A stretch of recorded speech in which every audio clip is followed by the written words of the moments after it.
मेरे चैनल पर बिहार के तमाम शिक्षक भाई बहनों का स्वागत है। आज हम आपसे चर्चा करेंगे बिहार शिक्षा समाचार के तहत शिक्षक ट्रांसफ़र, 8वां वेतन आयोग और मॉडल स्कूल पर अपडेट क्या कुछ निकल कर आ रहा है। आपका ट्रांसफ़र की जो प्रक्रिया है वो कैसे सरल होने वाला है, इन सारी बातों की जानकारी हम लेंगे। और 8वें वेतन आयोग पर विशिष्ट है, नियोजित है, बीपीएससी वाले शिक्षकों के वेतन पर कितना असर पड़ेगा, ये सारी बातों की पर चर्चा करेंगे। तो चलिए, अगर आप चैनल पर नए हैं तो चैनल को आप सब्सक्राइब करके बेल आइकन को दबाना नहीं भूलिएगा। सबसे पहले बात करते हैं, मुख्यमंत्री सम्राट चौधरी जी ने बयान दिया है कि राज्य के शिक्षकों का स्थानांतरण जो है वो आसान बनाया जा रहा है और ऐसा प्रयास किया जा रहा है कि जो शिक्षक हैं, जो योग्य शिक्षक हैं, जो पात्र शिक्षक हैं, यानी कि जो सारे नियमों को फॉलो करते हैं, जो इस ट्रांसफ़र पॉलिसी में फिट बैठते हैं, घर के सबसे करीब के विद्यालय में उनका ट्रांसफ़र होगा।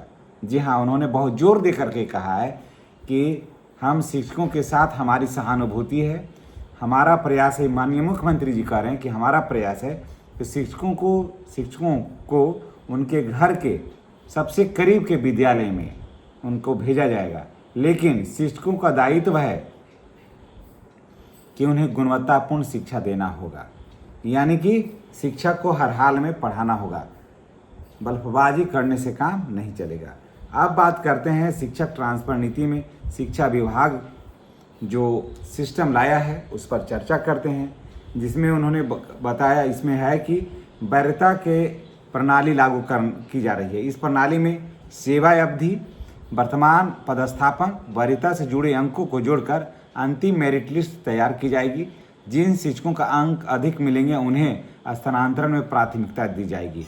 वहीं पारस्परिक ट्रांसफ़र, जो म्यूचुअल ट्रांसफ़र है, उसको लेकर के भी शिक्षकों में काफ़ी उत्साह है और शिक्षक जो हैं वो अभी से ही अपना पार्टनर जो है वो व्हाट्सएप के माध्यम से ढूंढ रहे हैं। ठीक है, तो अगर आप भी ट्रांसफ़र लेना चाहते हैं तो निश्चित रूप से आप आवेदन करिएगा। म्यूचुअल लेना है, चाहे जैसे भी लेना है, ट्रांसफ़र ले लीजिएगा। दूसरी बात है कि ये आप सोचिएगा कि हमको उतना अंक आएगा या नहीं आएगा तो ट्रांसफ़र होगा या नहीं होगा। दोस्तों, ट्रांसफ़र एक हुआ है, ट्रांसफ़र लेने वालों की तादाद बहुत ज़्यादा नहीं है, इसलिए आप घबराइए नहीं, बिल्कुल हो जाएगा ट्रांसफ़र, टेंशन मत लीजिए। शिक्षा विभाग ने स्वीकार किया है कि 4000 प्लस जो है वो शिक्षक हैं जो स्वीकृत बल से अधिक शिक्षक जो हैं वो कार्यरत हैं। दूसरी तरफ 1 to 5 की बात मैं कह रहा हूँ। दूसरी तरफ अगर नज़र दौड़ाया जाए तो बड़े पैमाने पर ऐसे भी विद्यालय हैं जहाँ 6 to 8 जहाँ पर विषयवार शिक्षकों की कमी है। फिर वहीं अगर ऊपर के विद्यालयों में नज़र दौड़ाते हैं 11-12 में, तो यही हालात वहाँ भी है।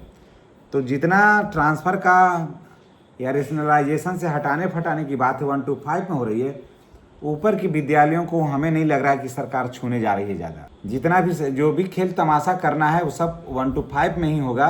ऊपर के विद्यालयों में सरकार को ज़्यादा दिलचस्पी नहीं है। और जो हमें ऐसा लग रहा है कि ऊपर के जो विद्यालय हैं, यानी कहने के मतलब है कि 9, 10 या 11-12 के जो शिक्षक हैं, अगर वो चाहेंगे तो एक ही का स्थानांतरण उनका आराम से हो जाएगा।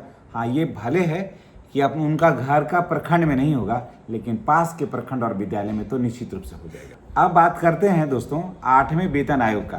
तो 8वें वेतन आयोग की जो सिफारिशें हैं वो 1 जनवरी 2026 से लागू हो गई है। ज़्यादातर लोगों का कहना है कि सरकार को इसका लाभ जो है 1 जनवरी 2026 से देना चाहिए, क्योंकि जब सिफारिशें लागू हो गई है तो इसका लाभ भी 1 जनवरी 2026 से मिलना चाहिए। अब देखिए, सारा कुछ है सरकार के पाले में, लेकिन कितना लाभ मिलेगा ये मैं आपको बता दे रहा हूँ कि फीडमेंट फैक्टर जो है ना, वो ज़्यादा संभावना है कि 2.86 जो है वो होगा। फीडमेंट फैक्टर जो है 2.86 पर सबसे ज़्यादा संभावना है होने का।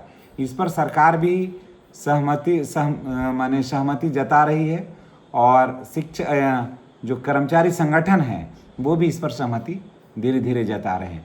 तो यानी कि अगर 2.86 होता है तो अगर मैं बता दे रहा हूँ, एक मोटा मोटी मैं रफली आइडिया ले लिया जाए, तो जिनको 32,000 मूल वेतन के आसपास, जिनका मूल वेतन है 32,000 के आसपास, उनका मूल वेतन 85 से 90 हज़ार के आसपास उनका मूल वेतन हो जाएगा।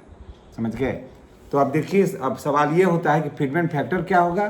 तो फिटमेंट फैक्टर की तो संभावना यही है, और सरकार जो है इसे किस डेट से देगी। क्या 1 जनवरी 2026 से देगी? अगर 1 जनवरी 2026 से देती है सरकार, देना चाहिए जैसा कि नियम है, तब तो समझिए कि कर्मचारियों को जो है ना, वो एक एक कर्मचारी को 5 लाख 6 लाख रुपये तक भी मिल सकता है, क्योंकि लगभग वेतन दुगना हो जाएगा, दुगना से अधिक दुगना हो जाएगा वेतन। तो 1 साल 1.5 साल का पेमेंट हो जाएगा उन लोगों को। अब देखिए ये कब क्या सरकार सोचती है, ये तो आने वाला वक्त बताएगा। अब देखिए, विद्यार्थियों के लिए खुशखबरी है कि बिहार के सभी प्रखंडों में मॉडल स्कूल खोला जा रहा है। वहाँ बेहतर पढ़ाई होगी, बेहतर शिक्षक होंगे, और फिर वहीं जो है वो डिग्री कॉलेज भी खोला जा रहा है सभी प्रखंडों में, कि ताकि बच्चे जो हैं वो कम से कम, जी हाँ, कम से कम पैसा में अधिक से अधिक शिक्षा बच्चे जो हैं वो ग्रहण कर लें। तो अब देखिए आगे अब क्या कुछ होता है। और अंत में बीपीएससी अभ्यर्थियों के लिए एक महत्वपूर्ण खबर है कि 26 जुलाई 2026 को प्रस्तावित 72वीं संयुक्त प्रारंभिक परीक्षा फिलहाल स्थगित कर दी गई है। आयोग ने नई परीक्षा तिथि बाद में जारी करने की जो है वो बात कही है, इसलिए अन्य सभी अभ्यर्थियों से बीपीएससी के अधिकारी वेबसाइट पर नज़र रखना होगा। तो दोस्तों, आज शिक्षा समाचार में यही था अपडेट। अगर इस संबंध में अगर कोई राय विचार अगर रखना चाहते हैं तो कृपया कमेंट बॉक्स में अवश्य डालिएगा। धन्यवाद। अगर बातें पसंद आई होगी तो चैनल को सब्सक्राइब करके बेल आइकन को दबाना भी नहीं भूलिएगा। धन्यवाद।